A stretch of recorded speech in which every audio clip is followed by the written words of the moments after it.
Welcome back, everybody, to the call with Bobby and Andrew. I'm always Andrew, and we have Bobby on the other end, who's back in Texas now. Bobby, how is it being home, back in a home environment in Texas? And tell the world hello. How you doing, buddy? I'm doing good. I have a different background. I have a few different gadgets here or there. I may sound a little clearer now. um, Santa came to Bobby's house and delivered some pretty yeah, cool stuff. So yeah, that was it was great to be home. Did wasn't feeling well. I actually came down with the COVID. the COVID. So yeah, the COVID. Yeah, that's how you say it. So wasn't feeling great, but honestly, didn't have it that bad. It was mostly mild symptoms, so everything all good. But enough about me. Let's jump into it. So I I think let's just start from the beginning and let's just go through some of the big games in bowl season this year. A little bit weird. We had a couple cancellations, couple last minute cancellations, which is annoying. But before we start, I want to get your thoughts, Andrew. So, in the past couple of years, especially, bowl season has just gotten less and less significant if you're not in really the Final Four because of opt outs and because of, especially this year with COVID concerns, opt outs are through the roof. So, what are your thoughts on what college football can do to potentially make these bowl games mean something again? Because, for example, when I'm thinking about the UNC Texas A&M game the other day, Yeah. they three of their best offensive players from North Carolina opted out. Yeah. So it was a totally different team. It's a shame that it's happening, but I want to get your thoughts. Yeah. I think first of all, it starts with the playoff system itself. I mean, you're right. Since the playoff has been implemented, bowl games have become less and less and less important to the point where you have players, like you said, opting out because, well, we don't want to get hurt before the NFL combine, before the draft, which in some way is understandable because if you're looking at it as a career standpoint for some of these players, they don't want to get hurt and mess their chances up. So, how do you make those bowl games, especially like the UNC Texas A&M or some of the other big ones that Like still have, like Florida, Oklahoma. yeah, like I that mean, Florida Oklahoma game. Kyle Trask was out like his top four receivers. Yeah, Like everyone was up in arms. Oh, Oklahoma blew him out. Like, first off, credit to Oklahoma. They played great. But what I'm saying is like Florida was a totally different team when they yeah, walked out on the field that day. It right. just was like it just makes these wins for these programs and these big bowl games not mean as much in my eyes. Yeah, and I was gonna say the same thing about the Cincinnati Georgia game. I mean, one heck of a game, and you had Georgia. I mean, fighting to stay in that game. Cincinnati proving, I think, to everybody, even though they lost, hey, we can compete. Here's how you fix the solution, Bobby. And I think we might talk about this later. Or we might talk about it now. You expand the playoff. You make some of these bigger bowl games worth getting to. You make some of these bigger bowl games an opportunity to be a part of that playoff chance. So instead of the Chick-fil-A Peach Bowl or the Orange Bowl or the Cotton Bowl Classic, any of those games, you make those bowl games part of the playoff. You make those bowl games worth something. So see, because here's the deal: if in the Cotton Bowl, like you said, Kyle Trask got four receivers. All right, well, if those receivers are wanting to go to the NFL and this bowl game means nothing, then hey, that's partially understandable. But put it in a different context, put it in a different perspective. If this Cotton Bowl is part of the playoff, a part of an expanded playoff, if it means something, maybe it gives Florida a new spark, a new birth into maybe getting to a national championship. Yeah. Those four receivers easily, hands down, stay because it means something. Now, unfortunately, not every bowl game can mean that much. But some of these bigger bowl games, even for Cincinnati, if Cincinnati beats Georgia, they have an opportunity that they didn't get before because of the committee not letting them in to get to a national championship. And I think we've Yeah. seen that this year with player opt out and COVID stuff, why we should expand the playoff. Yeah, but I mean, it's definitely come to fruition this year. I mean, this is by far the most opt-outs I remember, but it's just a shame that a lot of these bowl games that used to be like big games that weren't necessarily the national championship. Like I'm thinking back to um, Oklahoma and Boise State, like in the late 2000s or the late 2000s, Yeah. early 2010s. I mean, there was no opt outs back then. Like I'm trying to think of like the first person to actually opt out. Like I think it was maybe Christian McCaffrey in 2014. Like that was the biggest guy that I remember. Yeah. Um, so, but here's my thing about the playoff. I like your idea, and I think it should be eight. I think it should be eight. And here's why. Because, right, you have six New Year's Six bowl games, right? So two of them are the semifinals. The other four are Wild card. yeah, the wild card, but like if you win your conference, you get an automatic bid. And like the group of five, their top performer this year, Cincinnati, automatically gets into one of those. Yeah. Right. So you keep all of that, right? Right. So if there's eight teams, there's four games in the round of eight, right? And then two games in the semifinal, and then the national championship is like it doesn't need a New Year's Six because it's already not a New Year's Six bowl game. Yeah. So I think the format is there. It's really going to take us to get through this next contract with the current CFB committee, which I think goes through 2026, maybe. So we've got, I mean, 6 years, 5 years to go. Yeah. But just kind of down the road, I think eight is a good number, and maybe you get rid of one of those early, like when Alabama plays Citadel. You know, you get rid of that game, so you're keeping the same amount of games for the two national champion, for the national champions. And I'll say this too, and I've kind of thought about this, and I love it when Alabama or Clemson plays a non-conference team, because it honestly makes their strength of schedule better, right? However, I've toyed with the idea, and I don't know if I like it or not, but just thinking across the board when it comes to expansion of playoff, should the committee consider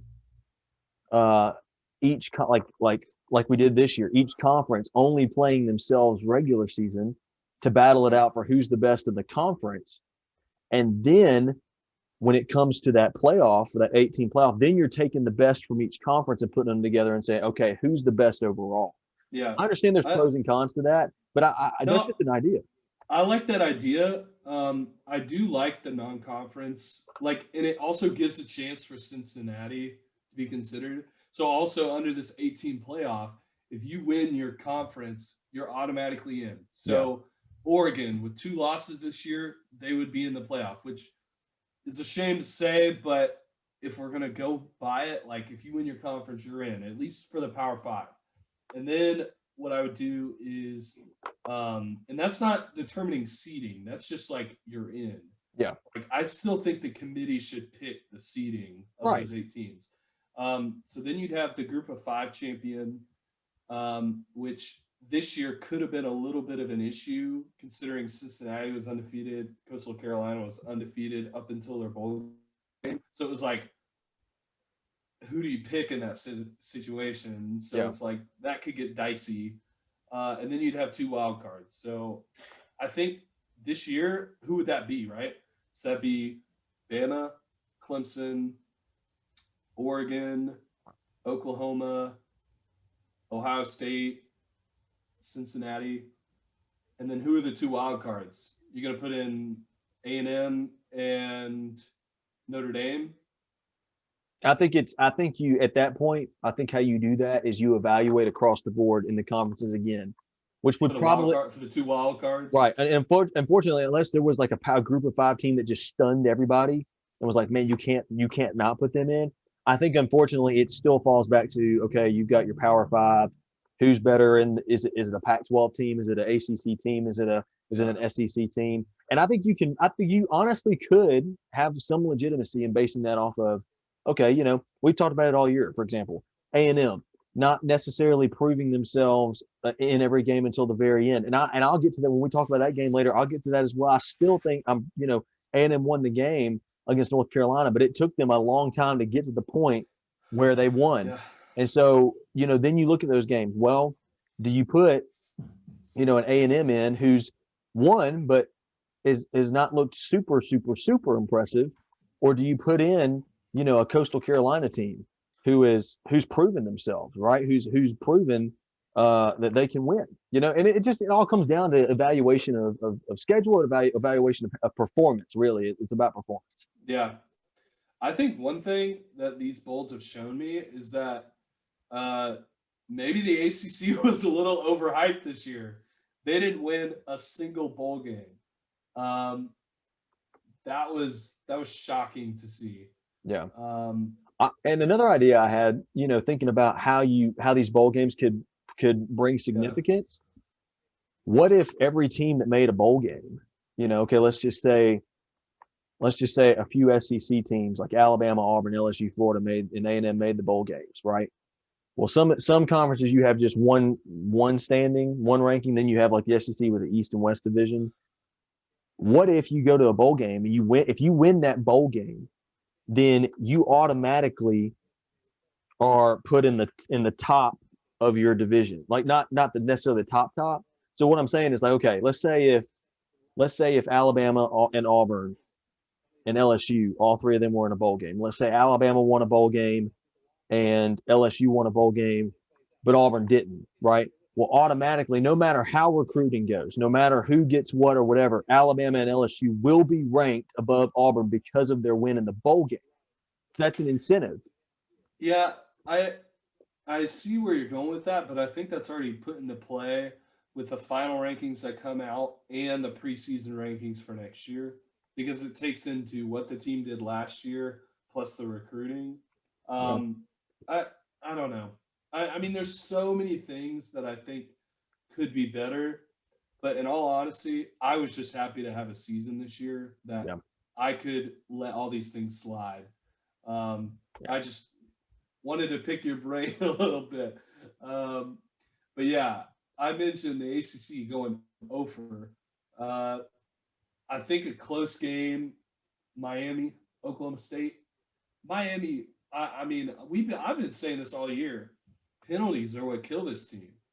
If they didn't make half their penalties, like they, I'm thinking through their losses. Yeah, I mean, I don't think they definitely don't beat North Carolina, and that in that game that was like 500 rushing yards or whatever. Yeah. But they win this game against Oklahoma State, so it just was like it was tough watching this game. And then also De'Aaron King went down, so it's like the people who are for opt-outs look at this game and say, look, if he didn't play this game, he would have had a higher draft stock, but he's coming back anyways. So I think part of the opt out thing too is how it, because if you look back, like football's always been intense, right? But you see the evolution of football happening every year, and there's always ways that players get stronger. There's always different. We used to not have a targeting penalty. We used to not have that. Now we have a targeting penalty. There's different ways that they found to try to protect players. yeah, And I think the overall idea of, I mean, number one, people getting stronger and football evolving, but number two, like, hey, football is a dangerous sport. We've seen people literally die from it. How do we protect people? I think that's really forced the hand of the opt out. I don't think a player naturally goes, I want to opt out of this game because I just don't want to play football. I think it's more of a business decision, and it's like, mm-hmm. hey, if I happen to get hurt, my draft stock is lower. Well, that used to not even be a thing. That used to not even Yeah. be a consideration. So I think that has to do with it too. And then some people argue, well, if you pay the players, then they'll make sure they're going to play the game. But that's a whole other debate. That's a whole other argument, and I don't want to get I'm just pulling your chain there. freaking pay the player after you get yeah. a freaking scholarship. Hello. All right, so I want to talk about just a handful of games here. BYU lit it up against UCF. Zach Wilson earned himself. I think he's a first rounder. Do you think? I think he could go first round. I don't expect it, but I think he could. I think he goes early second round. I think he's definitely second round for sure, but For sure, maybe yeah. first round. I don't know. Late first, early second for me. But as far as that game goes, it really doesn't surprise me. UCF didn't have the weapons this year Yeah. it usually has. And BYU trying to prove something, right? Trying to prove that, Yeah. hey, you ranked us way too high after our one loss. So Yeah. I'll tell you a game that surprised me, though, which was fun to watch. And honestly, it was the matchup we've all been waiting for, the Liberty and Coastal Carolina game. And Yeah. Liberty making a statement here. Yeah. Liberty making a statement. They're not ranked. You threw us out of the ranking. You kept Coastal Carolina in. You said they were better. You said that the matchup between them and BYU was better. And look who came out on top. I mean, it was a mic drop moment for Liberty. Dude, I loved it. Which looking back on this game, like I didn't know that. So both of these teams were both FCS a couple years ago, and they used to be rivals. Like they were in the same division. Really, I didn't know that actually. Yeah. I mean, they used to play each Wow. other every year. They'd had some barn burners past few years. I mean, Coastal hasn't had a football team for very long, but they played Liberty pretty much every year, and they've had some really good games. So this one definitely lived up to it. Sad to see Coastal not win. Honestly, I was rooting for them because I was riding that train the whole time. But you know what? You know what I'm going to say about that game, about both of these teams? Watch both of them come back and be ranked next year. Both of them. I think, listen, you've got Coastal Carolina and a great coach. You see, here's the beauty of this for both of these teams. You got Hugh Freeze, great coach at Liberty. You got remind me of the coach's name. Chadwell. At Coastal Carolina here. What they did this year is set up a resume for incoming football players. Hey, I might be a 4-star or 3-star, right? Good football player. I know I'm not going to get a bid from Bama. I know I'm not going to get a bid from Clemson or anybody like that. But I can go play me at Coastal Carolina or Liberty and know that I can be coached well and make the top 25. You watch both of those teams. Both of those teams will be ranked next year. Well, what I think these programs, these non-Power 5 teams have going for them is that they can tell these recruits, hey, you could go to Bama or Clemson and be a third string for maybe 1 or 2 years and then get your time to play. Maybe start 1 year. All right. If you come to our team, you're starting 4 years, no questions asked. And here's the beauty. That's their selling point. Well, I think it's great. And the selling point too is look at Cincinnati. Cincinnati can sell it probably the best this year, or Liberty can too. Hey, you can start 4 years, whereas you wouldn't start for maybe but a year at Bama and Clemson or whatever. But also, hey, you come play for us, you still compete. It's not a different level of competition. You're still competing. Cincinnati can say, hey, we almost beat Georgia. I know. You want to come play for us? I love it. Hey, I'm there. I mean, and that's what they've got going for them. You're right. You're exactly right. I love it. All right, let's talk about the Texas Longhorns, man. I'm telling you, we're back. No, I'm just kidding. Look, they played Colorado, big whoop. You know what I mean? Like, I think the funny thing is okay. So obviously, if you don't know, Tom Herman is out, which we called, by the way. Yep. We said when he lost to Iowa State, he was gone. Done. Anyways, so now Sark is the new head coach, which I want to get into that with you later, Andrew. But anyways, Tom Herman he won all of his bowl games at Texas, which is funny. Just like a funny he won. He won the Valero Alamo Bowl. Oh yeah, wow. He won that. He won that twice. He won the Texas Bowl once, and then he won the Sugar Bowl. The Sugar Bowl. Sugar Bowl against Georgia. The Sugar Bowl was his best bowl win by far. Well, of course. But I just want to say, Sam Ehlinger, who declared for the draft yesterday or today, the backup came in, and dude, I'm not even kidding. Like, I'm not overreacting. Like, he looked better than Sam Ehlinger. Like, maybe it was just because the defense wasn't prepared for him, I guess. But he looked really good. And Texas is running back. His name's like, It's Behan Robinson. Yeah. He looks really good. Yeah. He's going to be a sophomore. So I think Texas is back. No, No, but maybe in the future, but but see, here's my thing in the Big 12. I think it's Oklahoma, Iowa State, because they're getting both of their guys back. Brock Purdy, Brocktober's coming back, and then Brees Hall is coming back, and then I think Texas might be in that 3 to 4 in the Big 12. Well, Iowa State for sure at the number 2 spot because they came out and just dominated that game. I mean, they showed up first bowl game appearance like that, and Iowa State against Oregon. Are you talking about that game or the Big 12 championship? I'm talking about the Iowa State Oregon, the Fiesta. Oh, okay, yeah. I mean, first time ever being in that bowl game, probably the biggest bowl game they've had, and they walked out and they said, big whoop, we're on a big stage, we're still going to whoop you. And so, but here's the deal: you're talking about Texas and their young quarterback. Check this out: 8 for 10. Casey Thompson, 8 for 10, 170 yards and 4 touchdowns. Dude, I'm telling you, this dude. I mean, I was watching this game, I was stunned. I was like, I don't think Texas is back, but they at least have a quarterback. At least Sark has a quarterback that he can maybe develop. Which I don't know. Texas fans would tell you we're winning the national championship next year, but we all know that's not going to happen. But maybe they give Iowa State a run for the money. I don't think they give Oklahoma a run for their money. Maybe Iowa State. I don't know. Yeah. We already mentioned the Florida Oklahoma. I mean, God, if Florida had their players back, I still think Oklahoma would have won, but it would have been a lot closer. You know what's been funny to me is Florida started out like as a really good football team, and even up to the Alabama game, like I'm gonna be honest with you, I was worried just a tad bit, especially as the game started. Yeah. With Alabama, and I mean because it was a close game the entire time, and I was like, okay, Florida's maybe legit, and then this happens. Yeah. Well, and the week before when they lost to LSU, but then this happens, and I was like, Kyle Trask dropped his draft stock because of this game.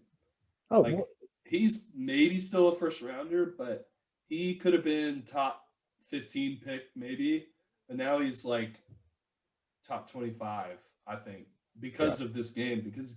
And a lot of those picks that he had were on him. That's why. Yeah. Well, and also, he was out his wide receivers, but those picks for the most part were on him. Yeah. So. Also, I don't know if you know this about Florida, but Dan Mullen has been he's been found to be recruiting illegally. They turned him in. They caught him because there's rules with the head coach on being able to talk to a recruit. There's only a certain time in which they can talk to him, and apparently Dan Mullen directly talked to several recruits. And so now Florida is being put on. I'm not sure if they've released the exact details of the probation. 1 year show cause probation. Yep. So I mean, I'm not a big Dan Mullen fan. Never have been. Never will be. Not a big Florida fan in general. But I mean, here's my thing: if you're a Florida fan, or if maybe you happen to be a Florida player out there, all right, this is just embarrassing. I mean, 55 to 20, and you were number 4 playing in an SEC championship. I think it's their largest loss in a long time. Like I don't remember the last time they lost that bad. Yeah, and you know what? I think those receivers being out and everything. I think that's just a pouty move. I mean, I know you're getting ready for the NFL draft, but I think some players were just like, well, we didn't make it to the national championship, so why even bother? I kind of compare it to Texas Georgia a couple of years ago. Yeah, that's what I think of this game. Yep. All right, let's see if there's anything else. Ball State beat up on San Jose State. Ball State did look good. I watched them in the MAC championship. They look really good. They did. I'm glad they got that win. Mississippi State and Tulsa. Did you see the fight after this? I did. I watched it. The brawl, man. Yeah. It wasn't a fight. It was a brawl. Well, Leach was taking pictures with. Leach was over here going, "Yo, what's up? I started my SEC career 4-7, baby, and I'm in." And then his team's over there fighting because I thought that was such a Mike Leach thing to do, just take pictures with the fans while his team is just beating. Oh, absolutely, it was. There will definitely be repercussions for that for sure on both sides. Oh, there's gonna be fines. Yeah. And I want to say this too. I'm looking at the game. The West Virginia Army game. Dude, I wish Army would have won this I, game. I This did was too. such And a I was very thankful because both West Virginia and Army's original bowl game got canceled, and they yeah. worked it out to where both of them could play each other. And hey, I don't care what you say. Heck of a game, 3-point difference. I mean, Army's a good team, man. Army's got it going over there. Yeah. I'm trying to remember. Let's say something about this game. Yeah, this was played in Dallas or Fort Worth, and the field. I mean, it was just awful. The Oh, it was. conditions. It reminded me of the Army Navy game. It Yes, was so bad. exactly. Yep.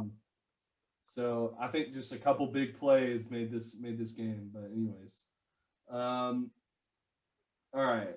We talked about Georgia, Cincinnati, Northwestern over Auburn. I wasn't Not surprised. by that. Also, no, I'm not surprised by that. Also, can we talk about who Auburn hired as their replacement to Gus Malzahn? The Boise State head coach. You know what? You dropped Malzahn, and the best you could do was Boise State. I like this hire actually. Because who was the last person to come to the SEC from the West? Urban Meyer. You know what? I don't care about to Florida. Urban Meyer. I don't know. I like will, this hire. you know what? I'll hire. hold off my judgment until we see next season. But I'm going to tell you something. Auburn is going to get beat up on next year, and it's going to be terrible to watch. I mean, it's going to be a sight to see. So, wouldn't it be great to watch for you? Oh, it would be. Because we're going back to Auburn to play the Iron Bowl, and we haven't won there in God knows how long. So it'll be good to finally win in both areas 2 years in a row. Now watch them win next year, and I'll have to take all this back. But hey, I'll speak. Hey, and we'll have the film for you. We'll show it to the viewers. We'll flashback it. All right, one more game before we get to the semifinals. I've got a lot to talk about it. You've got a lot to talk about it. Let's hit one last game. Ole Miss over Indiana. Let's go, man. Come on. I watched this game. Game. If Indiana had Michael Penix, I don't think they lose this game. No. I think it's because they had the backup, but shout out to Ole Miss, man. Indiana came back in the fourth, though. Yeah, they finally got their offense going, but, I mean, here's the deal. You play any SEC team except for Vanderbilt. Except for Vanderbilt. I'm serious. Except for Vanderbilt. Tennessee, maybe? And maybe, I don't know, Tennessee might have been able to pull it off against – I don't know. Indiana didn't have its best game. I mean, the running game wasn't established. The passing game wasn't established. It was a very defensive game overall, honestly. And then in the fourth quarter, and specifically the second half for Ole Miss, but in the fourth quarter, that's when everything was turned on. But proud of Indiana, man. I wouldn't hang the head. I think they've still got some great potential. So it just happened. Hey, when you play a Lane Kiffin offense too, you got to be ready for the firepower. And Ole Miss just brought it. That's what they did. So hop on the Lane train. That's all I gotta say. All right, let's get to the semifinals. All right, let's talk about Bama Notre Dame first. Man, Bama looked good to start. I think they could have scored a lot more. Yeah. But let me give credit to Notre Dame. That drive in the second quarter where they just, I mean, it looked like college football from the 1940s. Like they were just running ground and pound. And I think that's what Notre Dame learned in the last time they played Alabama. They just got beat up in the trenches. Yeah. You look at this game, offensive line and defensive line, very comparable to Alabama. I'm talking about from Notre Dame's perspective. So I'm going to give them credit. And I knew this wasn't going to be a 20-point win. And it wasn't. It was 17. Barely. I knew Alabama wouldn't cover. I didn't think it would be this close to covering, but plus they had that late touchdown, which was kind of Alabama was like, well, we'll just let you score. Well, I have my theories. Bama definitely could have scored more points. Are you kidding me? I mean, Notre Dame, honestly, is not the best team we've played all year. and we could have Well, in Notre Dame, I think that's part of their game plan going into this game. Like Notre Dame is not built to beat you in a track meet. Like they are not built to be the Florida in the Florida Banner game. Right? Yeah. They're built to be a team that takes time of possession, takes less possessions away from Alabama, and honestly, it kind of worked. It just kind of got away from him in that first quarter. Yeah, I think here. Let me read you some stats here, and just here's one of my theories. Read them. I know Nick Saban's not this kind of guy, but I could see Sark doing this. Okay, Mac Jones, 25 for 30, 297 yards and 4 touchdowns. Devontae Smith, 7 receptions, 130 yards, 3 of those being touchdowns. That looks like to me padding for some Heisman candidates. That just is my thing. It may not be. I'm not saying that was the game plan, but I'm saying like if somebody were, if an outsider were to look at that, it might look like, hey, yeah, they won the game. They definitely could have scored a lot more. Now Nick said at the end, we definitely didn't finish the game like we wanted to, and we got some work to do as far as getting ready for Ohio State. But I mean, we definitely could have played or could have scored more against Notre Dame. Hats off to Notre Dame playing a great game. And I will give Brian Kelly this one thing. They're hounding him about, well, Notre Dame hadn't won a bowl game since, they haven't won a big bowl game. Right. They haven't. Exactly. And they asked him about that after, and he said, I don't want to hear anything about that because we're still getting there. Like, yeah, we got here. Yeah, we didn't win, but we've made progress. And I will give him that because the last time Bama played Notre Dame, it wasn't even a match. It was ugly. It was not even a match. And this game looked like Notre Dame held their own. And honestly, like you look at this and you think, all right, what if this is Texas A&M? Do you think it's the same score? Do you think it's better? What do you think? I mean, if Bama plays Texas A&M, I think it's closer than the original time they played because Bama blew out A&M. I still think Bama wins, but I think. Do you think it's closer than 17?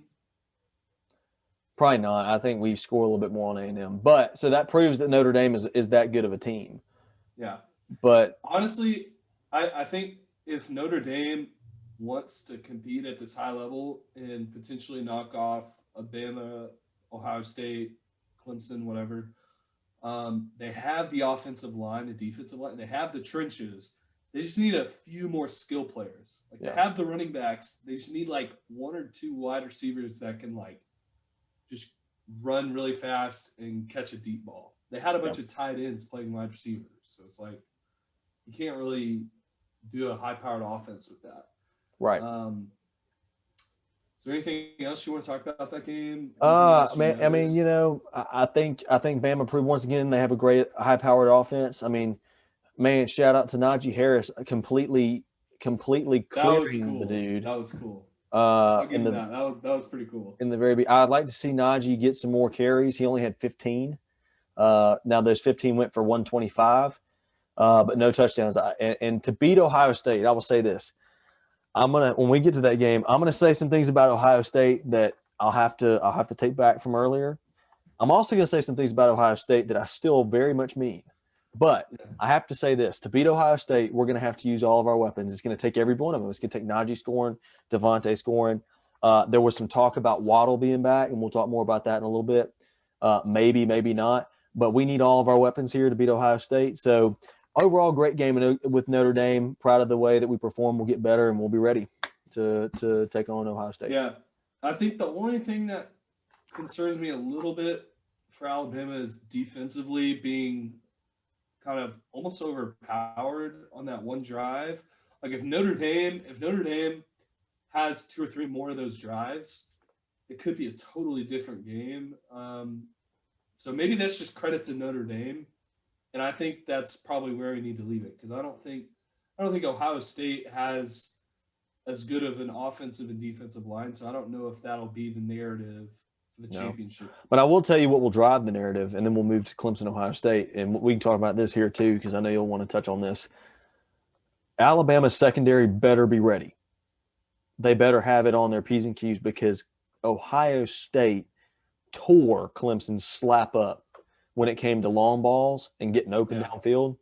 And that's been a struggle. That's what's been talked about all season is Bama's I feel secondary. like I feel like with all four teams though, that's been the narrative, right? So Alabama, of course, had that Ole Miss game early on, questioning the secondary. Clemson, I mean, their secondary has been questioned all year, but also their offensive line has been questioned. Ohio State, I think, really the big narrative going into the Clemson game was can their secondary keep up with Clemson's receivers? And then same thing with Notre Dame. Like Notre Dame was a senior laden team, except for their quarterbacks and safeties. So it was like I think every team had kind of issues with that. It's just like it's going to be this kind of bend don't break defense. I think in this championship game. Right. I agree. So Clemson, Ohio State, Bobby. Here's what I saw watching the game.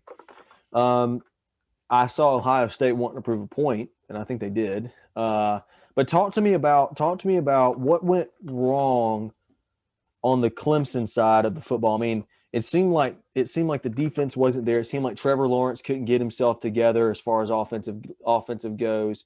They came out hot. Clemson came out starting hot, and then Ohio State took over. Talk to me. What went wrong, and how did Ohio State do it? Yeah, couple things. So we threw the ball way too much, and that was partly to get back in the game.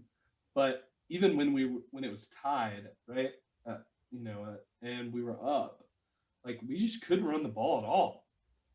And then don't even get me started on the Trevor Lawrence fake pitch run. I mean, Ohio State snuffed that out every time we ran it. I was oh my gosh, I was so mad when we called that play every time. We called it like 6 times. But anyways, I just think again it goes back to the offensive line. Like we just weren't able to run the ball, and when you're not able to run the ball effectively, it's harder to throw the ball, right? And then also, I mean, Ohio State, they had a 3-and-out to start the game, right? And that was because they were scripting plays. It was 3 runs. Like that's the only reason they didn't get a first down. It's because they were scripting plays and had 3 runs. Yeah. And then they scored a touchdown on every single drive, except for an interception to start in the third quarter, which when we got that interception, I thought, okay, we could come back. And then Ohio State had a couple punts in the second half. But I'm telling you, like Ohio State, like if they can, like they proved to me that they can be in a track meet with Alabama. They can score with Alabama because I think Bama's defense is like here and Clemson's defense is maybe here. So like I still think they're going to be able to score in Alabama. And plus Trey Sermon had an incredible night. Sermon had an incredible game. He did. I mean, as much as it pains me to say, I think Ohio State was prepping for this game for months. Like they were game planning specifically to play Clemson. Because I think here's another wrinkle that maybe the average viewer won't notice. Ohio State, whenever they were on offense, they were getting their plays to Justin Fields right as the game clock was going down, right? So Venables, the coordinator, likes to send out the defensive play once the offense has their play. So there were a lot of times, especially in that second quarter, when Clemson was just out of position because they were getting into the defensive position to match what Ohio State was doing. Right. So I think that was a narrative that you won't hear, but I definitely noticed. Yeah. And I think and you're right. I noticed that as well. And I think Bama needs to be aware of that, right? Because Bama needs to know that, hey, if Ohio State's not, if that's the same game plan or a similar game plan that they're going to use against Bama, then, defensive coordinator and Saban both need to know, hey, that play's not coming out until the end. So maybe they can watch some film and kind of get an idea of what kind of plays are going to be run. Yeah. But that's why Bama's defense All has the got to be on the P's and trends. Q's. Yeah. Well, and here's the other thing. I think Ohio State, like I said, game plan for this game for months, right? I don't know if they have the same energy against Alabama. I know it's a national championship, but I mean, they just look like they were the 11th best team in the nation Right. and trying to prove that they should deserve it, which I won't get into Dabo's comments, but Right. Well, and two, the other thing I I think don't is, I disagree with what he said yeah, before this game. But again, I just don't know if they have that same firepower to go against Bama. That's my one thing. So early pick of the national championship, I think Bama wins, but I think it's close. I think Ohio State is in a track meet, but yeah. I don't know if they can get up for this game. Yeah, I think what Bama has that Clemson didn't, and it's not a knock against Clemson. Clemson's got a firepower offense too. I mean, we've seen that. I think Bama's just got so many weapons. I mean, look at Ohio State's game plan on Yeah. defense. Stop ETN, prevent him from doing anything, And stop Lawrence from running. and stop Lawrence. You do those two things, you win the game because Clemson's defense wants it there, and if Clemson can't keep up offensively, then there's nothing.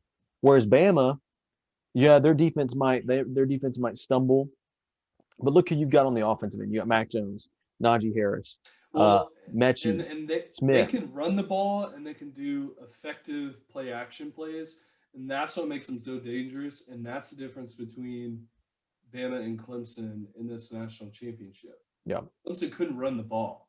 All right, the entire year really. So if teams stopped the run, they had a chance. Well, and right? listen, and check this out. Like the game plan for Notre Dame, and really for any team that's played Alabama, and coaches have voiced this: stop Devontae Smith. And you know what Saban said? And Saban said this in the pregame interview before the Notre Dame game. He said, "Hey, hats off to him if they can stop Smitty. Good luck with that." He literally said that. But then he said, if they end up stopping him, hey, we got Mechie. We got all these other players, even Najee. Najee, a great receiver in the open field, a great tight end. And I mean, we got all these weapons. We have all these weapons that. Which let me chime in real quick. The tight end actually was teammates with Trevor Lawrence, and he was the quarterback at Cartersville. And then when Trevor Lawrence got there, he said, "Well, I'm never going to play, so I'm going to play tight end." Anyways, that's a cool little fact for you. Yeah. So I mean, that's my thing.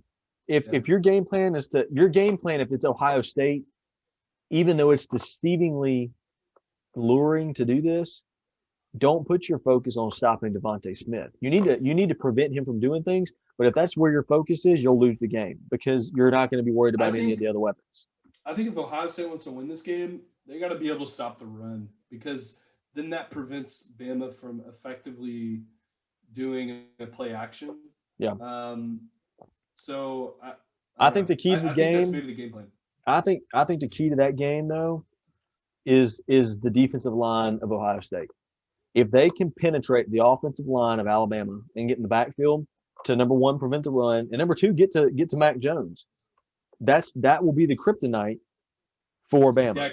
Yeah, because Mac Jones is not a runner. No, like Lawrence, but he hasn't had to be. Like he doesn't need to be in this offense. Hence my point. Like if they get back there and they stop him, there is no run. Max ran like 3 or 4 times this year. And when he's done it, he's gone down to slide, and I thought he was going to break his leg every time. So I mean, I'm not kidding. He needs to work on the slide. He definitely needs to work on it. But I mean, that's not who he is. He's not a Jalen Hurts or a Tua. He's Mac Jones. He is a passer all the way. Passer. And if you get to him, manager. Exactly. If you get to him, and you can stop the run while you're at it, then automatically Smith, Mechie, all these other guys that are weapons become irrelevant because you can't do anything. So Ohio State, if your game plan needs to be penetrate Bama's offensive line, get to the backfield and stop. If you're Bama, if you're Saban right now, you're talking to your offensive line, and really that's the key to the game. You hold and stop Ohio State from penetrating the backfield, your weapons will perform. So, I mean, Yeah. really, it's a battle of the lines here. Really, it is. That's what it is in every game, and usually the whoever wins the battle of the trenches wins the game. So yeah, but you heard my pick. I don't know what the spread is right now, but Seven and a take half the over. points. 7.5. Take the over. Whatever it is, take the over because this is going to be a track meet. I can already tell you this is going to be a track meet. Yeah, I think it'll be Bama by 10 points. I think 75 is the over. Yeah. I'm taking it, man. I mean, what is that? Like 40 points, almost 40 points. That's 5 touchdowns each. Yeah.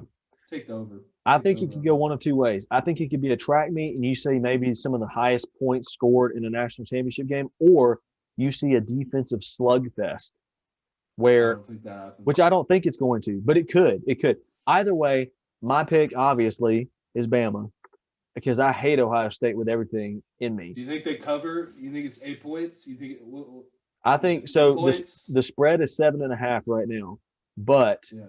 I think Bama wins by 10, and that's done in the fourth quarter. I think they win in the fourth. I think maybe it's 14. Bama. I think Ohio State is driving with the ball 7 points, and then they get a turnover or something. So I think it's gonna be 10-14. Potential. It's not gonna be many field goals. Let me before we move on. Let me pick your brain about. I mean, potential that this game goes to an overtime. Do we have to? I don't know. 5 or 6? I feel like Ohio State, if they had a chance to win the game and go for 2 or whatever, like they're gonna do that. So I don't know if it goes to overtime. Yeah. I think Ryan Day's the type of guy that he saw that Penn State Indiana game and he's saying, all right, we're gonna go for 2. We're gonna win the game. We're not gonna take it to overtime. I think Nick Saban definitely takes it to overtime if he's in that situation. Right. But I think Ryan Day. I feel like he'll go for 2 in that scenario. Yeah. I think Ryan Day knows that he's in a fight right now that his team can easily be in, but he's also not projected to be in. You know what I'm saying? So I think he knows that at all costs, whatever it cost him. I mean, if it comes down to fourth quarter, final drive, and you either tie the game or you send it to overtime or you go for it all, I think he makes the decision to go for it because ultimately the question is how long can Ohio State's defense hang with Bama's offense? Exactly. That's what I'm saying. That's why I think Ryan Day takes a chance. I think there's also potential for maybe an onside kick, not necessarily in the traditional term, but I think special teams from Ohio State, maybe there's a fake punt at some point. Yeah. I think watch out for that. I think there's got to be at least 2. I'm gonna say 2 special teams plays that. Expect all the stops in this game. Really do expect all the stops for sure. And honestly, I think it's gonna all come from Ohio State because Alabama has never been a team to take a chance like that, except for the fake field goal against Clemson, which didn't work at all in the national championship a couple years ago. That was pretty funny when that happened. Yeah. Other than that, I don't remember when Alabama's really done any trickery. At least Saban doesn't like to do a lot of trickery. That's one thing I've noticed about. He just doesn't. I mean, you got Les Miles who will be willing to send his kicker over there and let the quarterback toss it behind his head and hope to God that number 1 the kicker can catch, but number 2 he can run. Whereas Nick Saban's like, if I can. I mean, you saw that in the kick 6. I mean, at Auburn, he was willing to send it to I believe overtime and or was it for the win? I don't know. I think it was for the win. Okay, well that even proves my point even more. Saban is not about trickery. He's not.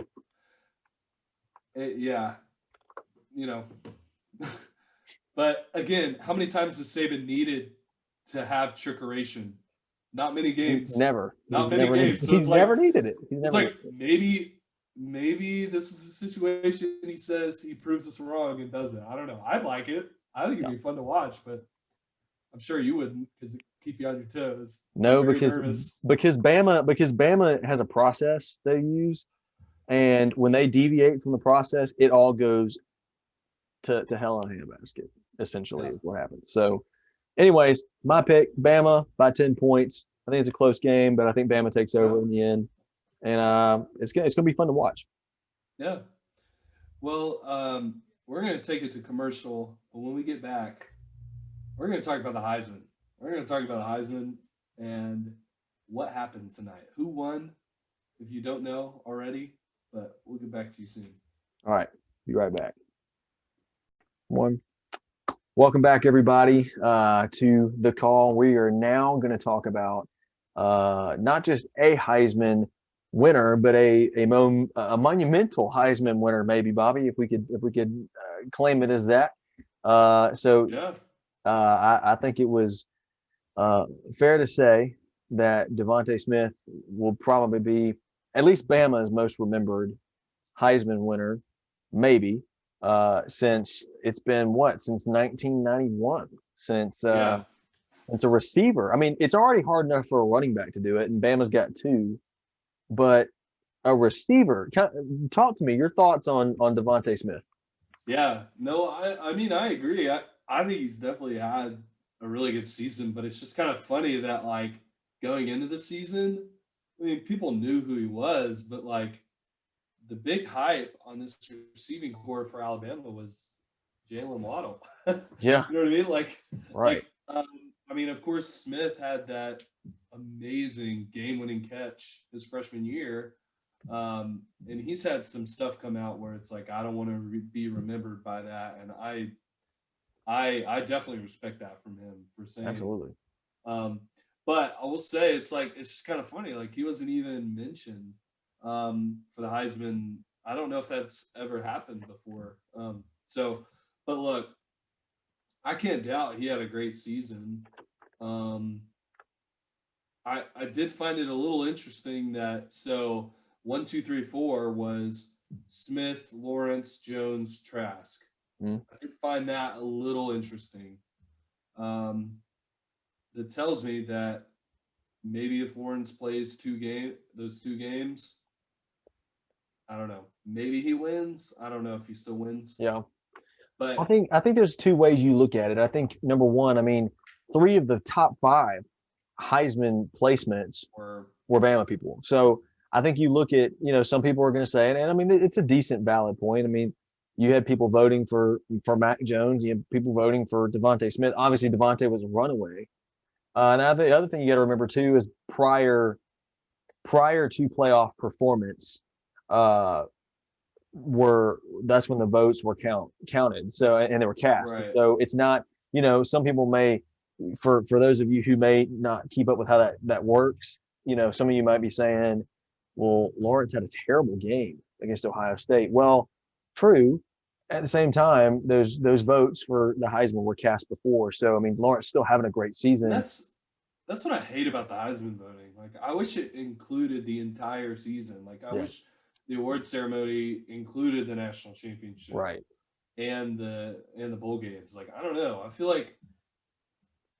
like in those last 2 games, like in the past, there have been players who have been finalists, had a better game than these other players, right, and still not win. I look back to 05. All right. Reggie Bush, Vince Young, Matt Leinart with top 3. All right. Vince Young played amazing in that 05 championship game. Reggie Bush, of course, had that fumble. It wasn't a fumble. It was like, let me get it to this guy so he could score, but it was just a dumb play. Why would you do that? But anyways, that's kind of what I think of. But again, we talked at the beginning of the year. We didn't think a wide receiver would win. We just didn't think, in a quarterback-centric world, we didn't think it would happen. But of course, 2020, anything can happen, right? Well, and I think that ultimately speaks to how good Devontae Smith really is. I mean, coming into the season, no one gave two thoughts about Devontae Smith potentially winning the Heisman Trophy, and at the end of the season, it's a unanimous decision. I mean, take away, and I think part of, when people vote for the Heisman, I think what you have to think about and process is this person's like the best player in college football. That means they're the difference maker. They're the playmaker here. And so take away Devontae Smith from Alabama and also think about, hey, Jalen Waddle's hurt. How does that affect Bama? I think it affects Bama pretty big. I mean, you've got Mechie, you've got all these other receivers, and you got Najee Harris and Mike Jones, you got your whatever, but you look at how many receiving touchdowns Yeah. Devontae Smith has. I mean, it's a difference maker. Yeah. I think if Waddle's in the lineup, I don't think it's as big of a drop off.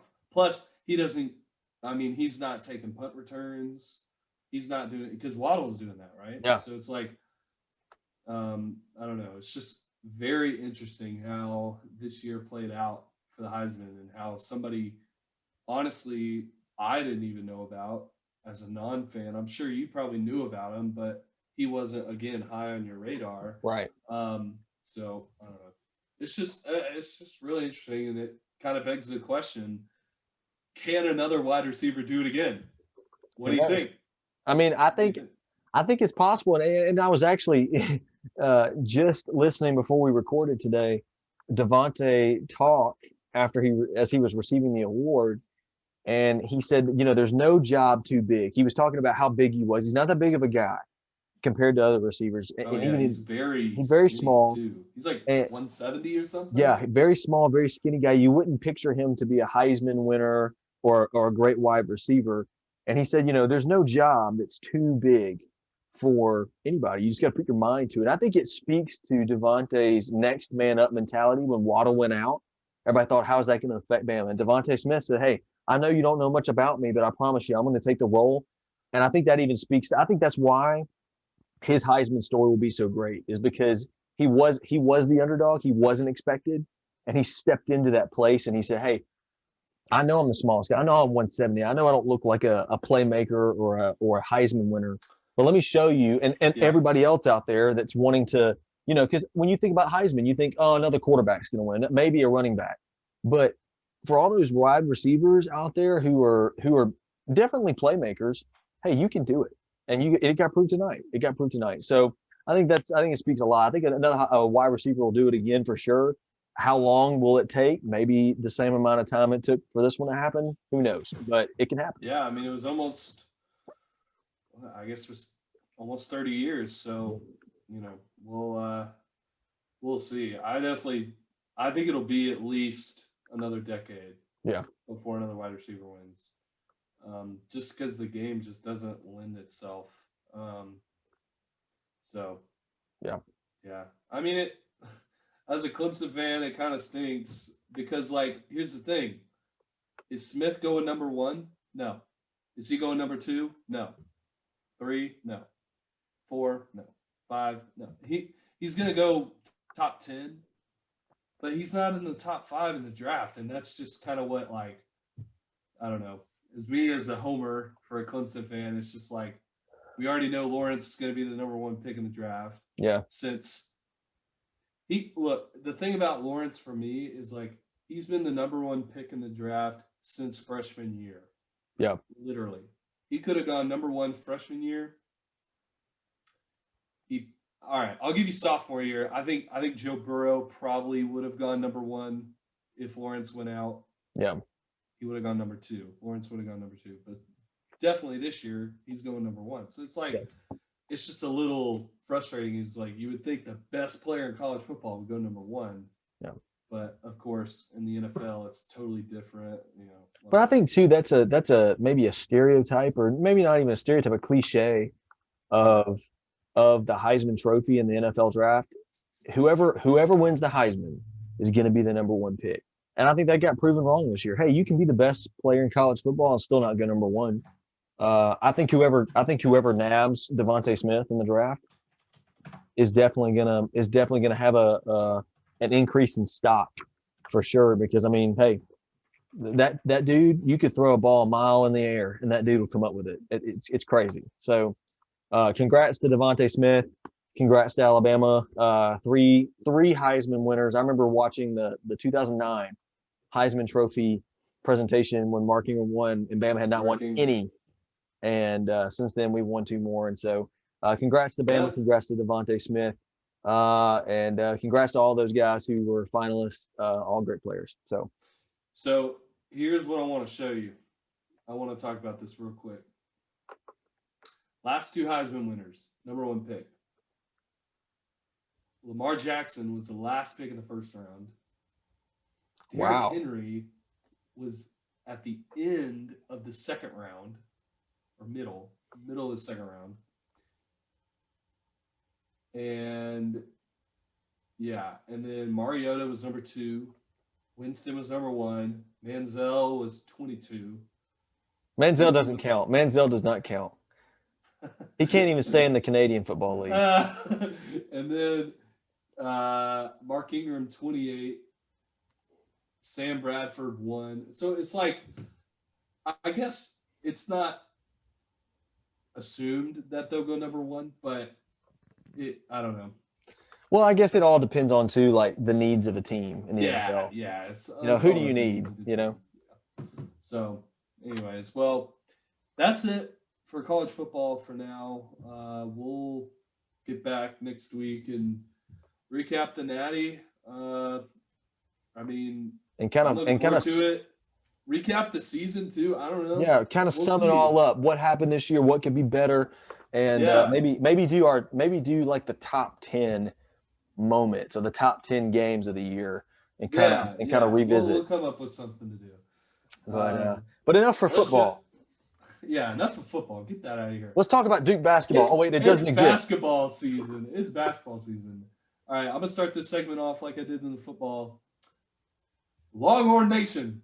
We're back in basketball. In basketball, we're back. They just had a game tonight against Iowa State. Only a 6-point win over Iowa State.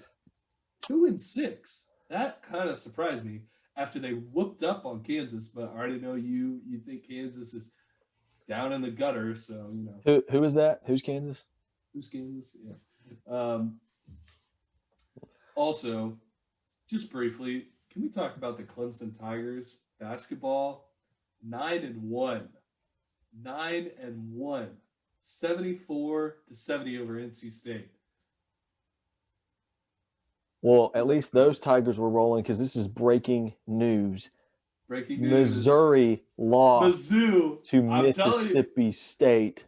Yeah, look, they're 1-2 in the SEC, man. I mean, who they played? Mississippi State, obviously, and then they played Tennessee. So I'll give them the Tennessee loss, but Mississippi State, man. And Rutgers, man, all these games are coming in. They just finished a few minutes ago. I mean, Michigan State losing 3 in a row and then beating Rutgers. Yeah, that's a good win for them. That's a good win. They lost 3 in a row in the Big Ten, and then now they've won 2 straight. This one, golly, 23 points. Jeez. What turned it on in the second half. So I'm sorry, I kind of got distracted there, but let's go back to your claim about Clemson. Yeah. So Bobby, tell me right now, give me your case for Clemson basketball. So here's the thing. The ACC is down this year. They're down. We've known that. We've talked about it. Clemson is not gonna beat you as far as like offense goes. Yeah, they are a really defensive team. And I think that bodes them well against some of the other top teams in the country. Because we've talked about it, like Gonzaga, Baylor, those teams play defense well. Yeah. So, do I think they're a Final Four team? No. But, maybe they win the first weekend of the tournament. They win those first 2 games. So, I guess, what is that? Sweet 16? So, yeah, Sweet 16. I think that's probably the ceiling. Probably the floor, Sweet 16, maybe runner up or 3rd place in the ACC, and then the floor is I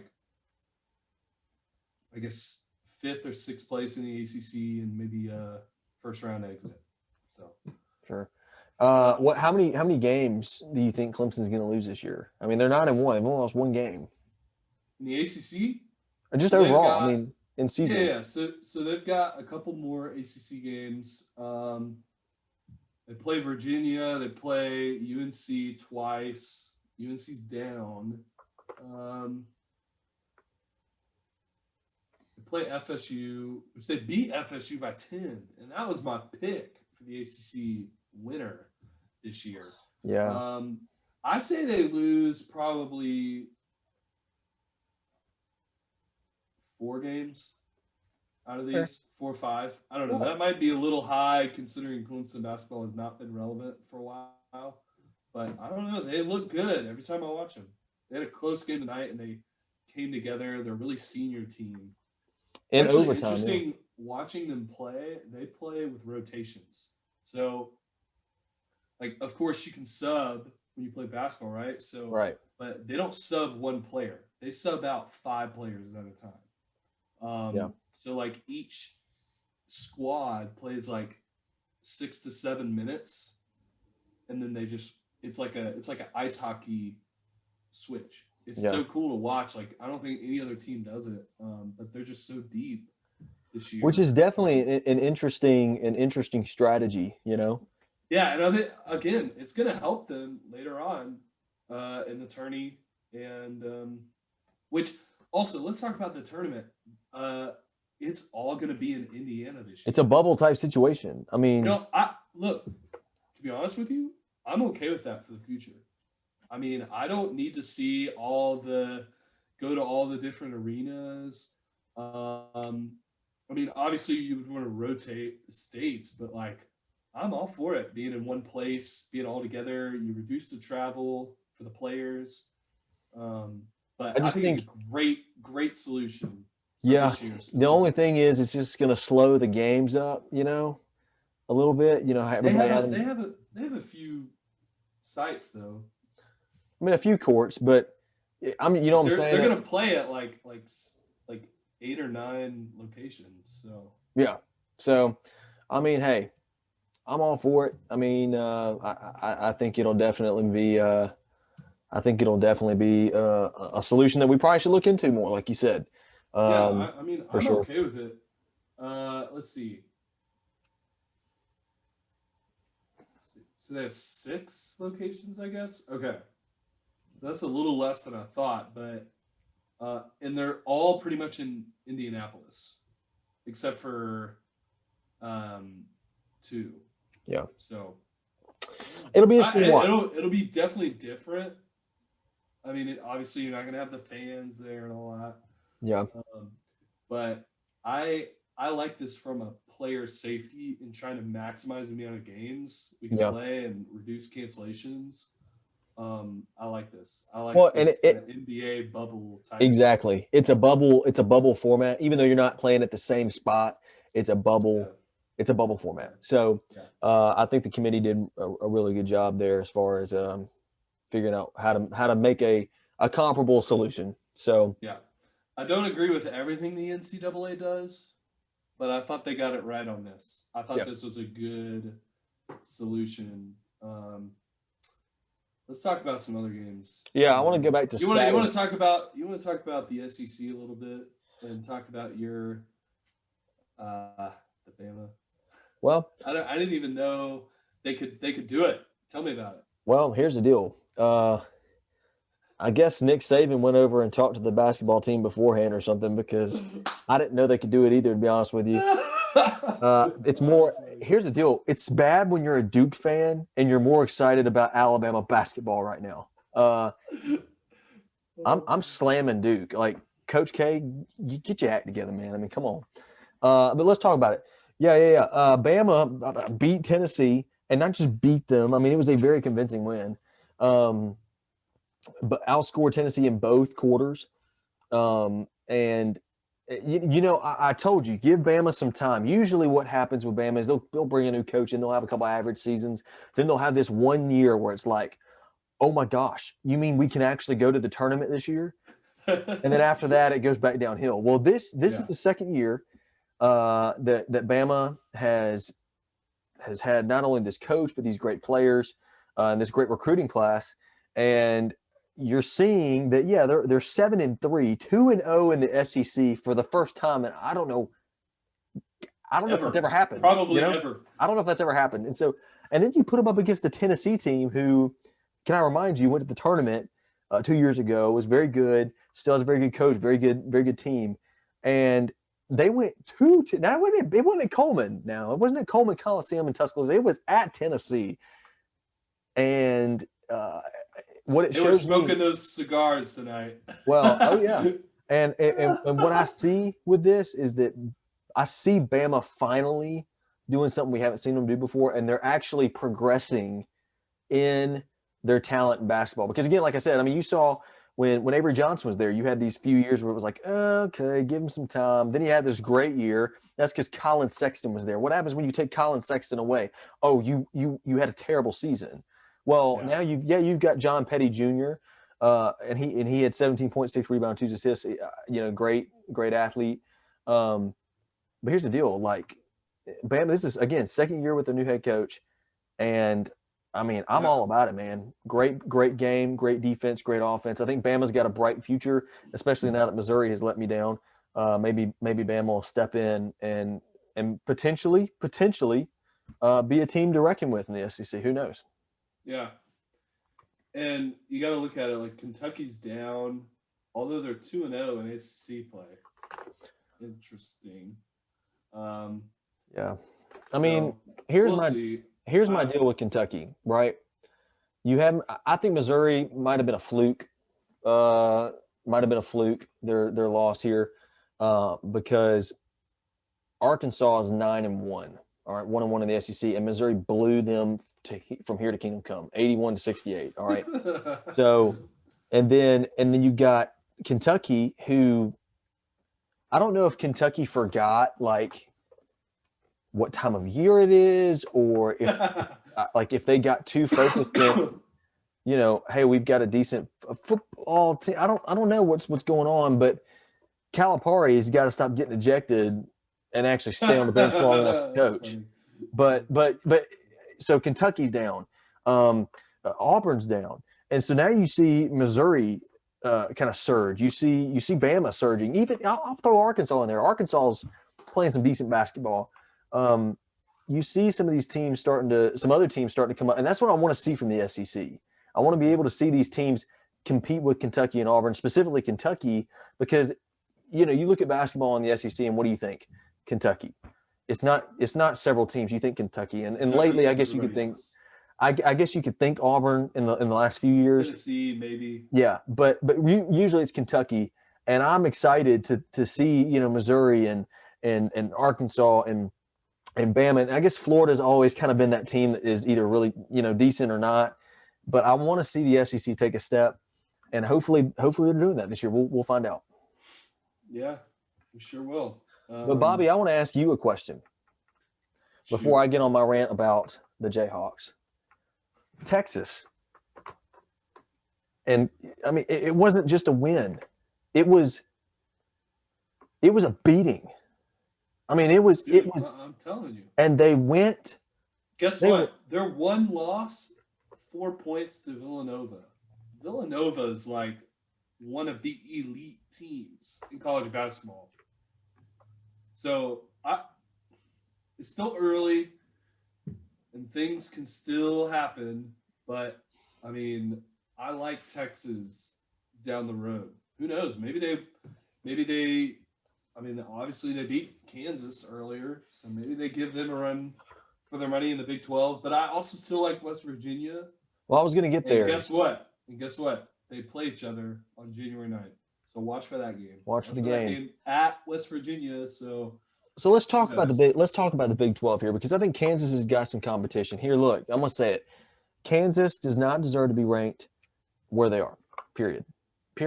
Kansas, decent basketball team, all right? Decent at best this year. But you're going to let a Texas team come to your house. Listen, you are Kansas. You're a blue blood, and you're going to let Texas, who hasn't existed in basketball in I don't know how long, since probably Kevin Durant was there, come in there and beat you 84-59. 84-59. This wasn't. Listen, I could have been okay with an 84-83, 84 to maybe 80, depending on how the game went. Yeah. But you didn't even break 60, my friend. That's a sad excuse for a game, and so and then you look at West Virginia and Oklahoma. You've been big on West Virginia, and I like West Virginia still as a basketball team. I mean, Oklahoma coming in and beating them 75-71. what this tells me, Bobby, is that the Big 12 basketball is for real. I mean, we got some competition going on here. I know. And look, I'm here for it. I'm here for it. I think, honestly, this year, Big 12, Big 10 has become what the ACC was a few years ago. It's like now the ACC, there's not like I'm looking at it and I don't know who's the top dog in the ACC. I'm looking at it and I'm like, well, like 5 teams on any given day could go out and win the conference. Usually it's like 2. Uh, so I mean the ACC is really deep, but there's nobody that is clearly separated as the top team, and I don't know. It's exciting this year because I think you've seen that across many conferences this year. Yeah. Um, Well, talk to me here about the Big Ten for a minute. Let's go from the Big 12 to the Big 10. yeah. Garza, So Iowa, are they the best team in the Big Ten, or is it Michigan State still? Who is it? I mean, Michigan State, I don't know anymore because they lost 3 in a row, and they were not big teams that they lost to.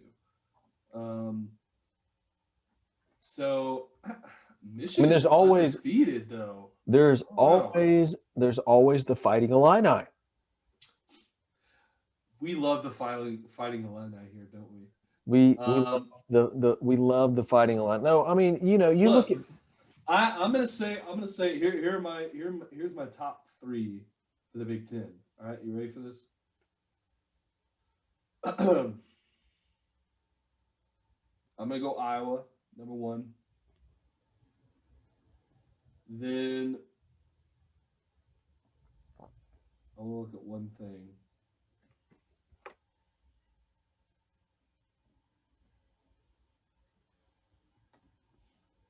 All right, I'm gonna go Michigan, Wisconsin.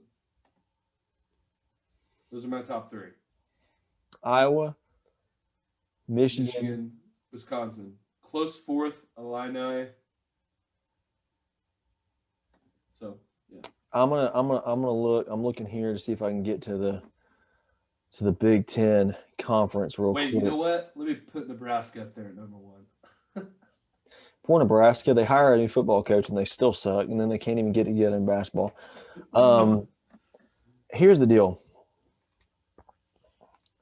As far as Big Ten goes, I think Michigan, they're undefeated. I don't know if I can confidently say I put them at the top of the Big Ten right now. The only reason I don't put them there is because you look at their non-conference; they haven't played many good teams, and Right. like Iowa has, and they've won those games. So Right. That's why I put them at number 2. Yeah, that's what I'm saying. I can't confidently put them at number 1, even though they're sitting there right now. I think I go Iowa. I think I go. I could feel okay putting Wisconsin at number 2. Michigan. I mean, excuse me. Let me back that up. Iowa, Michigan, Wisconsin, in a close second, third battle there, and then as much as I want to say the Illini, I'm not, because honestly, they played some big games. They've won 1 or 2 of them,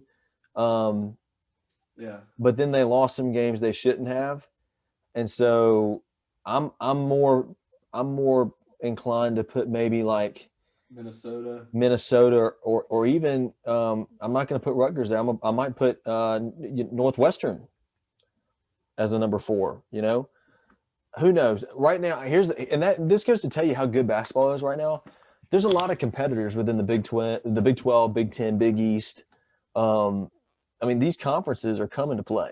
They're coming to play. Yeah, and it's so great to see because I think in past years it's been 1 or 2 top teams and then everybody else.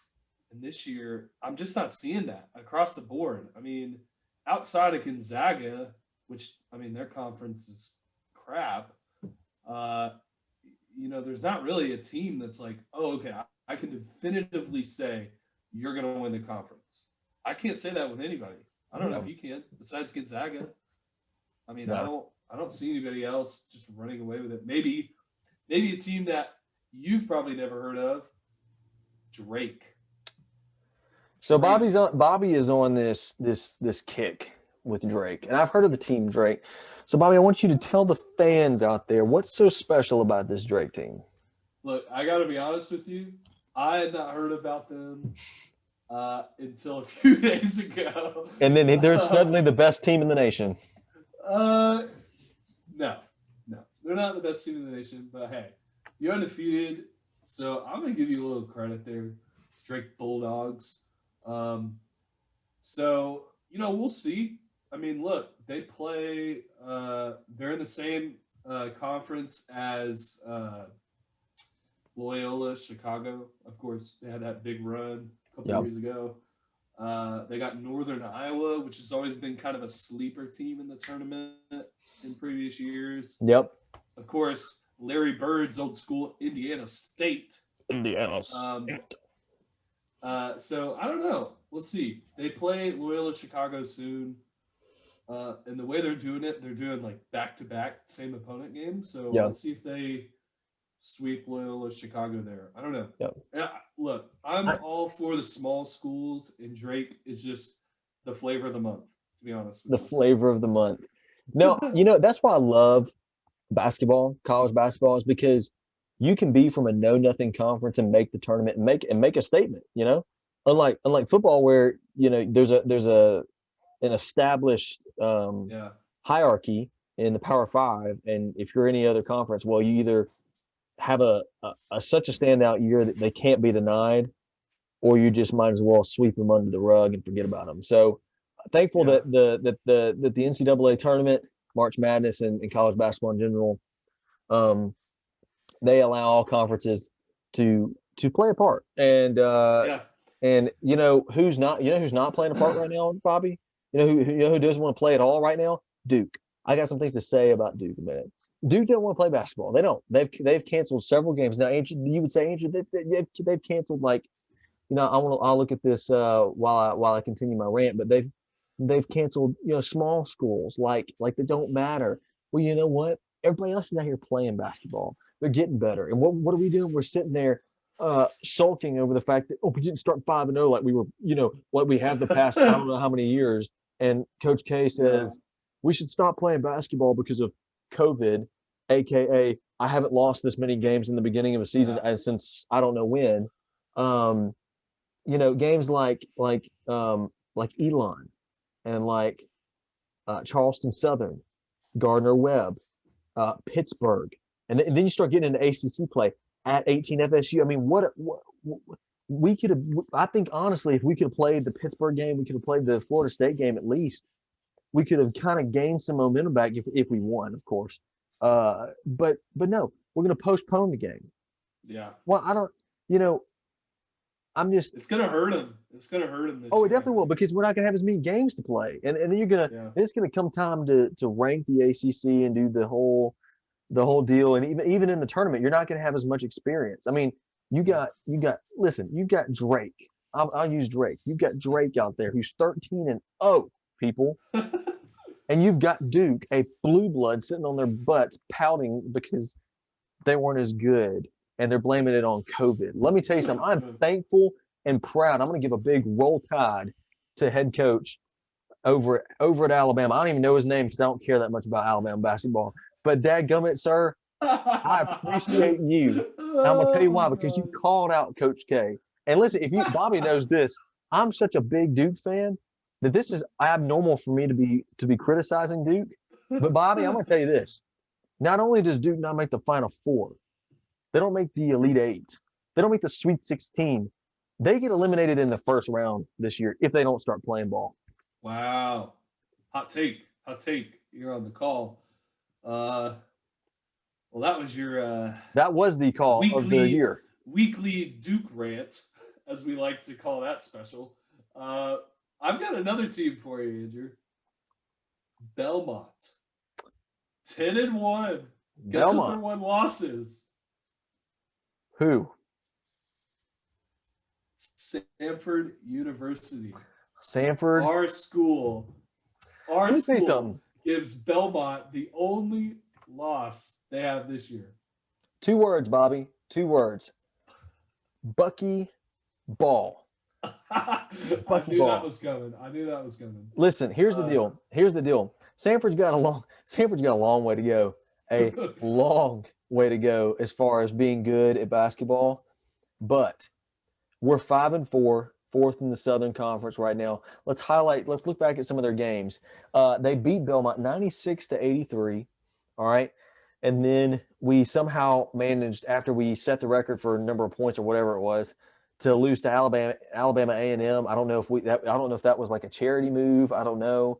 But we lost by 2. And then we lose only by 4 to an SEC Georgia team. Okay. Yeah. Lose to Here's the thing I Troy. want to note. 3 of the 4 losses that Stanford's had are less than 10 points. Right. It's like they're losing close games. It's not like they're getting blown out. You know Right. what I mean? Oh, yeah. It's like, well, and you look at they lost to Troy by 8 points. Okay. Troy usually has a decent basketball team.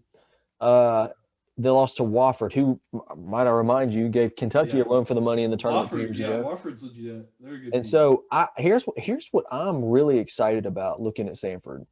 This is Bucky's first year, and he's already made a visible improvement. Give Bucky a few years to recruit some people, and I'm telling you, those banners in there. It's been a long time since we've had an NCAA tournament appearance banner. There'll be a couple more in there. Bucky will bring them on. Yeah, I think the only way they get in is they got to win the conference. Yeah, and I think it's doable. Honestly, I think it's doable. I really do think it's doable. But they're gonna have to play some ball. They're gonna have to step up and really play some hard-nosed ball. Hey, they beat Belmont, so yeah. I mean that's one win they've got under their belt. Yeah. Let's talk about another team here. Or just another conference in general, the Sun Belt, as we like to so commonly refer to, is one of our favorite conferences. Fun Belt. Sun Belt, Fun Belt. Sun Belt, Fun Belt. Well, first of all, I'll say this: Coastal Carolina ranked number 1 in that conference. But before we get to the Chanticleers, our favorite team to talk about, I would like to hit home for a minute for my fellow Mobilians and give an update on our South Alabama Jaguars. First, the hot take of the day is we don't have a losing record, which is abnormal for all of our sports teams down here. 7-4, man. We're looking at a 9-point loss to Auburn, 4-point loss to Jacksonville State. I really don't know what happened there. We've got some of these wins. We played a back-to-back game against Georgia Southern, 1-1 and lost 1. Beat them 88-59 the first game. Turned around and lost 62-49 the next game. And what is it with Alabama A&M? They lost to Alabama and A&M too by 3 points. So interesting there. In fact, now that makes me want to. We're going to take a they've only played 2 games. Those are the only 2 games they played. Everything else has been canceled. That is weird. They beat. Holy crap! Hold on, I want to look at this a minute. Alabama A&M beat Samford and USA. They were supposed to play 23 Ohio State, North Alabama, Jacksonville State, and Grambling. Holy crap! So here's a scenario for you, Bobby. Since both teams have been beat by Alabama A&M, who wins, Samford or South Alabama in a matchup? I think Samford, just because they can score. I think Samford does too. I think South's got a decent team. I think this is the second or third year for their coach. I'm looking at there's the rest of their schedule here. Coastal Carolina is on the slate next, and it's a back-to-back doubleheader. Losses. So chalk those up as L's. Chanticleers coming to town. No, can South pull out at least 1 win from this? 2 wins? I don't know. No. They actually play. Check this out. So here's how the Sun Belt's doing this. Coastal Carolina, they play Coastal Carolina on the 8th and 9th. All right. Then they play at Georgia, and then they play Georgia Southern again. So what's happening is they're doing like basically what football did. They're playing mostly a conference schedule. So they play Coastal Carolina 4 times. I know. 4 times. All right. 4 times. So, I mean, right now I'm looking at South. They've got some decent wins. One of their wins being against the University of Mobile, the Rams. Mobile shouldn't even have a sports team to begin with. Yeah. They're not even that good. So, anyways, I just wanted to highlight the home front here a minute. Yeah, As I far love it. as far as South goes, but um, so Bobby, let's I guess maybe transition a little bit. What do we have coming up to keep Yeah. an eye out for? What's on the slate? So I mentioned earlier, um, we hold on, let me pull everything up. Um, we had a Texas game. They're playing West Virginia on the 9th, I believe. So watch out for that game. Um, I'm looking. Oh, Michigan and Minnesota play soon. Watch out for that game. Michigan's of course undefeated. Let's see if they can keep it up. This will be Michigan's like highest rated game this season when they play Minnesota. yeah. Um, I think you look at the Tennessee Arkansas match. mm, Arkansas lost one game, that was to Missouri. But if you look at Arkansas's other games, uh, small schools, not a whole lot of competition as far as non-conference. So I think you're not going to have a problem with Tennessee. Then again, Tennessee thought they were going to have a problem with Bama, and Bama upset them. So maybe put a little watch, not a warning, but a watch out for that yeah. Arkansas Tennessee game. Uh, Marquette and Villanova. I know you were high on the Golden Eagles early on in the year. Marquette, listen to me, man. Listen to me. Well, wait, never mind. This is postponed. This is annoying. It doesn't matter. I'm glad you mentioned Marquette. Decide if you're good or not. You can't go beat a highly ranked team and turn around and lose to the neighbors next door. Like To the neighbors next door. you can't sit there and do that. So pick, stay consistent. You wonder why you get disrespected all the time. This is the reason right here. You're just a nuisance. You're not an actual team unless you prove it. You're just a nuisance for teams that are trying to make a run. So decide, Marquette. As far as the Duke and Boston College game goes, I'll be sleeping during that game. Um, so Oh man, that's uh, funny. Seton Hall ranked second in the Big East. They play Creighton. Could be an interesting game. Um, Yeah, and then like we mentioned earlier, watch out for the Drake Loyola Chicago. I want to keep up with that game. Uh, we'll see what happens. I don't know.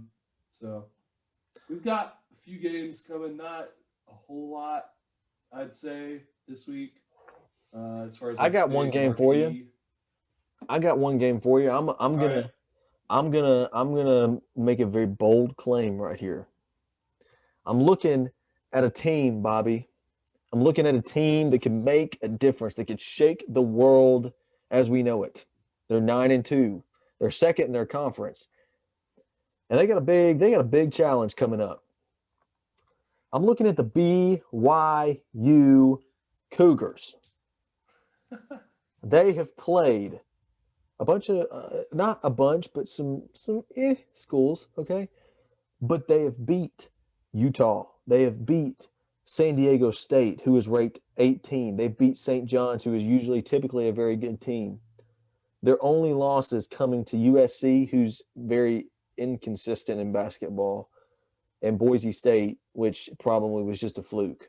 So, question, and my bold claim, could the Cougars dance with the Zags? Maybe. They're 9-2 with the Zags being the first in the WCC. So bold claim. Don't It's even gonna be listen. start It's gonna be this. wrong. I'm gonna go ahead and tell you. I'm gonna go ahead and make the pick, and then I'm gonna go ahead and fess up to it all in the same sentence. I'm picking BYU, knowing Gonzaga will win, but I just want to pick BYU for the heck of it. You just want to pick. No. Let me rephrase that. You just want to pick BYU because you hate Gonzaga. Well, The only other team you hate more than Gonzaga is probably Virginia. well, that's a given. I mean, listen. I mean, it's not. I mean, it's not a secret that my feelings toward Gonzaga are flustered, shall we say? But let Gonzaga keep proving me wrong. If they can prove me wrong, I tell you what, we'll put a little something on this. If Gonzaga can go the entire season, both regular season and conference championship, and win, then I will have to do something. We'll come up with it that is Gonzaga So if they go related. undefeated before March Madness, you'll do something. I'll do something Gonzaga related, making me represent Gonzaga. I love it. I'm looking forward to that. So when BYU beats Gonzaga in 2 nights, then I'll be happy as a. You'll be jumping for joy. I'll be jumping for joy. Well, anyways, I think that's all we got tonight, folks. Yep, that's all we got. And again, be looking for those big games. And we're gonna be more focused after the national championship in football, back on basketball, as we'll continue to follow that and keep you up to date with all the updates there as well. But we appreciate y'all just being along for the ride as we kind of experimented with this and kicked this off. And so we're excited to bring you the recap of the national championship game as well as the football season, and then continue on with this basketball season and commentating and just hanging out together. So that is it for us for tonight. So my name, as always, is Andrew, and I'm going to give a big Roll Tide in both sports tonight, basketball and football, because Duke doesn't matter anymore. Bobby, sign off for us, man. Well, this is Bobby. First off, just want to say Happy New Year. Let's hope 2021 is better than 2020. Happy New Year. Go Tigers. All right, everybody. See you later.